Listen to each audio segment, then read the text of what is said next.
भी जानती है कि हमारा मूल निवास स्थान कहाँ है, अतः जीव जगत में भटकता फिरता है। नारद जी ने प्राचीन वैराजा को पुनर्जन्म का आख्यान क्या सुनाया, और विषय में जीव ऐसा फंसा हुआ है कि वो सोचता तक नहीं है कि वो कौन है, उसका मूल स्थान कहाँ है, वो सोचता भी नहीं है। फिर परमात्मा को तो पहचानेगा कैसे? उस बच्चे का मतलब था कि जब तेरा विवाह नहीं हुआ था उससे पहले मैं था कहाँ, मेरा मूल स्थान कहाँ है। अभी आपसे जी तो कह देंगे बालाजी धाम, सभी कहते हैं अभी ठीक है बालाजी धाम तो मंदिर है, लेकिन आपका गांव कहाँ है, मूल निवास कहाँ है? बालक ने बहुत सुंदर बात कह दी, मां मेरे जन्म से पहले और तेरे विवाह के बाद मेरा कोई तो मूल स्थान होगा। वो बच्चा कहता है मां मेरा मूल स्थान वो है जहां से सारी योनियां पैदा होती है, जन्म लेती है। मैं अपने मूल स्थान माने मैं अपने परमात्मा के पास था, ईश्वर के पास। अपने को पहचान नहीं पाता वो, और भगवान को कैसे पहचान पाएगा? मैंने प्रातःकाल कथा में यही कहा, कथा ब्राह्मण भी यही ले रही है, हम अपने आप को पहचान नहीं, हम भगवान को भूल के बैठे। जो कुछ मिला है हमें संसार में, खेत खलिहान दुकान मकान गाड़ी घोड़े रथ आदि आदि, हम इसके चक्कर में फंसे हुए। जब जीव अपने आप को नहीं पहचान सकता तो भगवान कह रहे तो मुझे क्या पहचानो। इस तरह जीव आत्मा की कथा सुनकर प्राचीन वैराजा को आनंद आया। ये प्राचीन वैराजा ये किसके वंशज है? ध्रुव जी के वंशज। ध्रुव का कोई नहीं, और तुम्हारे वेद वक्ता ध्रुव जी का आधे घंटे या 20 मिनट में दृष्टांत दे की कथा को हटा दो। 3 मंगलवार निकल गए, अभी ध्रुव चरित्र माने 3 मंगलवार में 12 घंटे, और मैं जानता हूं 4-4 घंटे तो कहीं चलती नहीं है एक साथ। मैं जानता हूं 7 दिन में मुश्किल से 15 घंटे कथा चलती होगी, बाकी संगीत चलता है। और बोला कि मैं अब कृतार्थ हो गया। जब सत्संग किया तब यज्ञ बहुत कराए, वही राजा ने क्या कराए महाराज? यज्ञ हवन बहुत किए, लेकिन सत्संग नहीं किया, कथा नहीं सुनी। जब नारद जी के मुखाग्र बिंदु से सत्संग किया तब राजा भैरव जी ने कहा आज मैं कृतकृत्य हो गया, अब मैं मात्र यज्ञ नहीं करूंगा, मैं भगवत चिंतन करते हुए भगवान में लीन हो।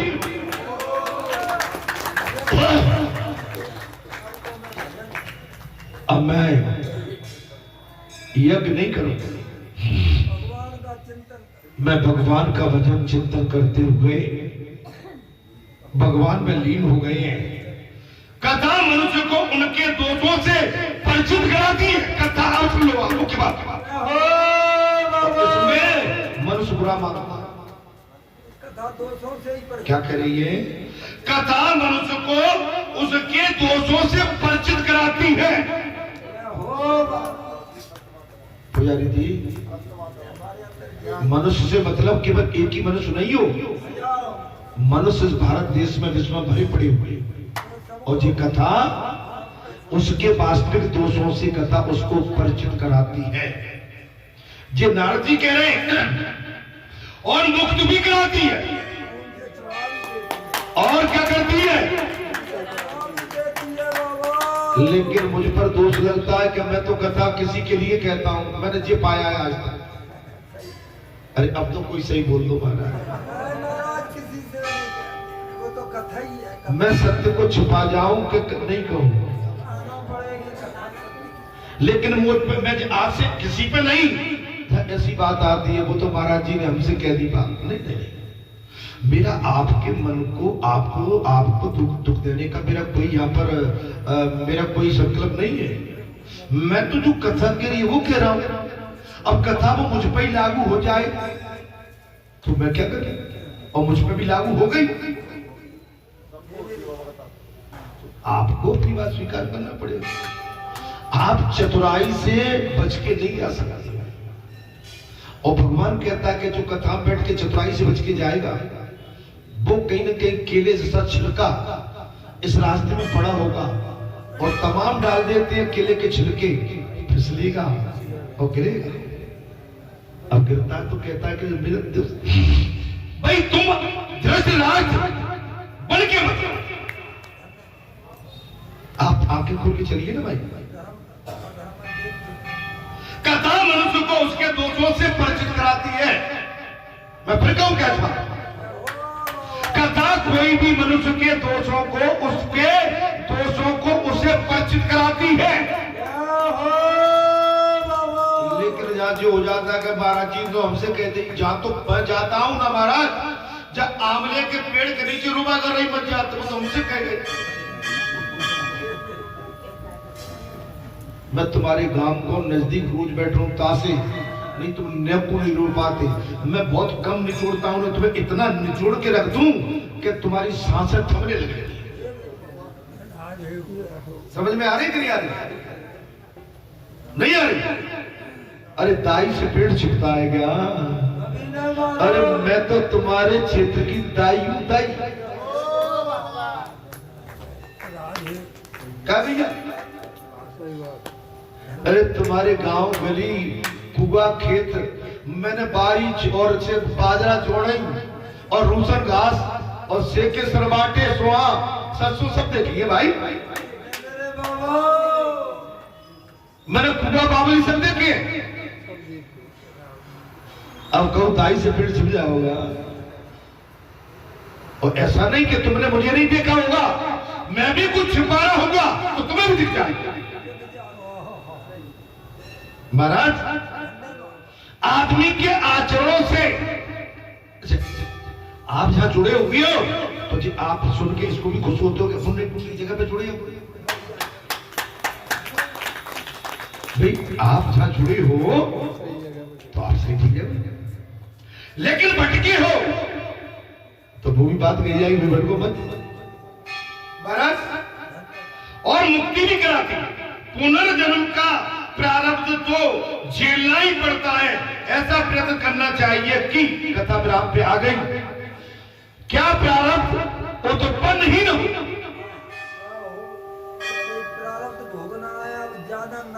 आपने कह दी कि मेरी आंख में दर्द रहता है, मेरे पेट में दर्द रहता है, मेरा पेट हमेशा खराब बना रहता है, मेरा मन नहीं लगता। अब ऐसा काम मत करना कि आपका अगले जन्म में मन ही नहीं लगे, फिर नहीं तो आप उद्यमी हो जाओ। ऐसा कोई गलत काम हमसे न हो जाए, आने वाले अगले जन्म में हमारी वृत्ति कहीं बिगड़ जाए। ऐसा पवित्र और सादगी भरा जीवन जियो की जन्म मृत्यु के चक्कर में पड़ना ही न पड़े।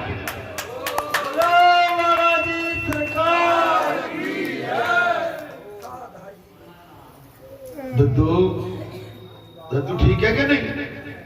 हम तो बुरे भैया समझते हैं, बस मुस्कुराते रहते, हंसते रहते। आत्मा परमात्मा का अंश है। हमारे अंदर जो आत्मा है वो परमात्मा का अंश है। जे साफ नारद जी ने कह दिया, महाराज जीव आत्मा देह से भिन्न है, इस शरीर से अलग है। न जो मरती है, न जलती है, न गीली होती है, न सूखती है। जीव आत्मा न तो ब्राह्मण है, न वैश्य है, न पुरुष है, न स्त्री है। आत्मतत्व का ज्ञान हो जाए और देह का विस्मरण हो जाए तो मनुष्य को जीते जी मुक्ति प्राप्त हो सकती है।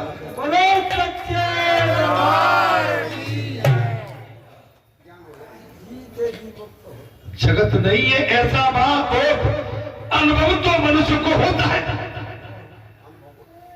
जगत बोध नहीं है, अच्छे बुरे कर्म का बोध मनुष्य को स्वयं हो जाता है, मानता नहीं है, किंतु अपने स्वयं के अस्तित्व का बोध उसे नहीं हो पाता। दुनियादारी सब सीख लेता है, सबको जान लेता है, सबको पहचानता है, लेकिन अपनी पहचान नहीं करता। जैसे कलेक्टर होता है जिले का, वो अपने पद को समझता है।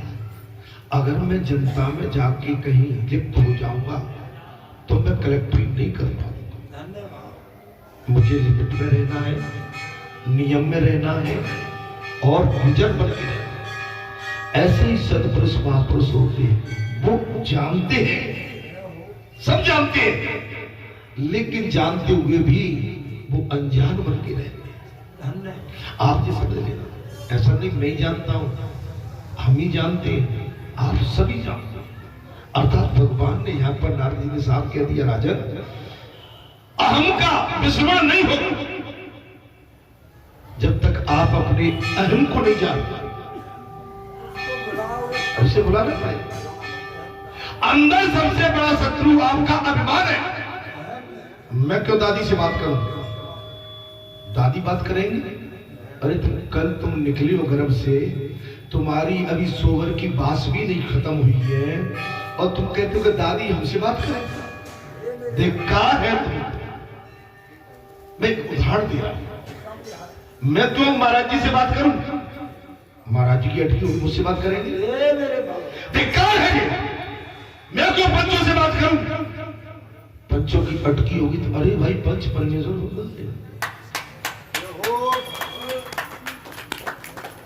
जब तक आप अपने अहम को बाहर नहीं निकालोगे, कि अहम हमारा सबसे बड़ा शत्रु है।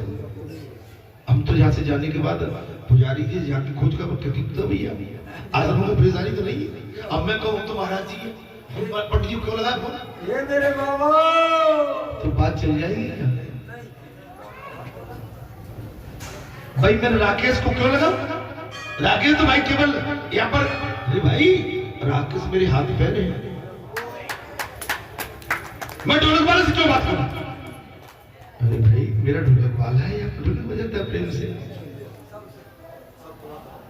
जब तक अंदर के घमंड को नहीं मारो। अच्छा एक बात मैंने देखी है, अगर कलेक्टर चाहे कि घर में माता के साथ और पिता के साथ, भाई के साथ, बंधु के साथ, पत्नी के साथ, क्या मैं तो कलेक्टर, माता पिता बहनों का कलेक्टर, हट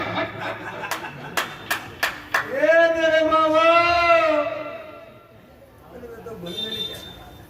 अरे तू कलेक्टर होगा। अब कलेक्टर टॉयलेट में जाए और जो टॉयलेट की सीट होती है भागे, मैं तो कलेक्टर हूं तो वो टॉयलेट पर सीट के भागे यहां से जा। ए मेरे बाबा, अरे स्थान पे तुम्हारी पूजा होगी, तुम घर में भी चाहो कि हम अधिकारी हैं, नहीं चलेगा तुम्हारा, ये घर में नहीं चलता है। राजपाट सबने चल जाएगा, एक पति चाहे कि मैं कलेक्टर हूं, पत्नी के सामने लल्लू गए तुम। ये मेरे बाबा लल्लू है। 10,000 वर्षों तक प्रचेताओं ने नारायण सरोवर के किनारे जप किया। ध्रुव जी के वंशज प्रचेताओं ने 10,000 वर्ष तक नारायण सरोवर के किनारे जाप किया। तभी उनके समक्ष नारायण प्रकट हो गए थे। और जब से मन की शुद्धि होती, जब से क्या होता है? मन की शुद्धि होती है बाबा। जब के बिना जीवन नहीं है। अब सुनो मेरी कदागू, आशीर्वाद नहीं, कल्याण हुआ आपका। जब के बगैर जीवन सुधरता नहीं है। हम 1 घंटे के लिए नहीं, बालाजी धाम में लंबे टाइम तक के लिए। ठीक है भैया, आपका नौता स्वीकार है। हरिओम जी, ठीक है। पूर्व सरपंच शैलेंद्र सिंह किरार, सरपंच ग्राम पंचायत प्रभु वाले धर्मवीर जी, आपका नौता स्वीकार है। बहुत आशीर्वाद है बाबा का, बहुत ही सुंदर। देखो ये दोनों माता आई, आशीर्वाद लिया, और ये तरीका ही बहुत ही बड़ी आनंद आ गया। बाबा की कृपा होगी आपके घर परिवार पर जी। जब के बिना जीवन नहीं सुधरता, जब के बगैर जीवन नहीं सुधरता। रामदास स्वामी ने अनुभव से दास बोध में लिखा कि 13 करोड़ जप करने से ईश्वर के साक्षात दर्शन हो जाए।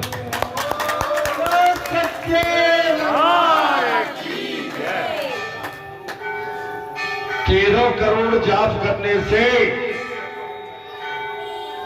आपके हमारे 25 साल में 13 करोड़ नहीं होंगे तो 13 लाख तो हो ही गए होंगे। हुए होंगे कि नहीं? अरे हम तो कह दो कुछ, अरे कह दो भाई, नहीं झूठे नहीं। 25 साल में 13 करोड़ तो बहुत होते हैं, 13 लाख तो हो गए होंगे ना।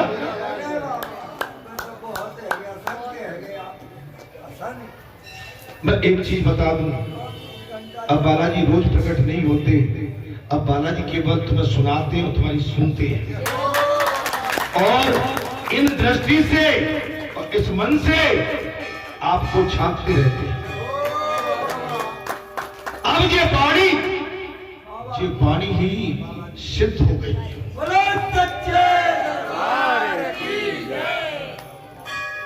आप तो बताओ हमारे मन में क्या चल रहा है, कभी हमसे फैसला कर लिया करो। हे संतो महात्माओं, इसी के साथ मैं अपनी कथा को, अपनी वाणी को नाम देता हूं। जी आपने राम कथा सुनी है, जी अमृत की धारा है, अमृत है। अगर आपने पक्के सच्चे मन से इसका श्रवण पाठ किया होगा तो आपके कल्याण में देर नहीं लगेगी। और आपकी देर क्या, आपके लिए सत्य और धर्म मार्ग के रास्ते हमेशा खुले रहेंगे। राम कथा सुंदर करतारी, संशय विहग उड़ावन हारी। राम कथा कल बिटव कुठारी, सादर सुनो राजकुमारी। राम कथा संस्करण समाना, संत चकोर करे जी पाना। ऐसे संशय कीर भवानी, महादेव तब कहा बखानी। अब मैं कहता हूं, इतनी कथा सुनने के बाद जो तुम्हारे मन अब संदेह हो, ठोकने जाए परीक्षा ले, तब लग बैठे औंठ छाई, तब लगे तुम ऐसे हो पाए। अगर इतनी कथा सुनने के बाद किसी के मन में अगर थोड़ा सा भी संदेह हुआ हो तो मैं तुम्हें ही इस बालाजी पीठ पर बैठा मिल जाऊंगा, तुम्हारे संदेह को दूर करूंगा। ये मेरी प्रतिज्ञा है। जय श्री राम, जय हनुमान।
तन मन धन सब है तेरा, सब कुछ है तेरा, तेरा तुझको अर्पण अनुराग को अर्पण डाला के मेरा, ओ जय जगत हरे हरे जुगल किशोर दिया रतिया कोई नर नामे, समझो कोई नर नामे, हरे कृष्ण शिवानंद स्वामी जय हरे हर नामे, सुख संपत्ति पावे ओ जय जगदीश हरे, ओ जय जगदीश हरे, हरि जय रघुनाथ हरे, भक्त जनों के संकट हाथ जनों के संकट क्षण में दूर करे, ओ जय जगदीश हरे। जब भी पूरा होता है तो हम कोई संकल्प लेते हैं, तो संकल्प मुझे ही नहीं, संकल्प आपको हमको सबको लेना होता है इस काम के लिए। भारत देश का गौरव एक आदमी के करने से धरने से नहीं,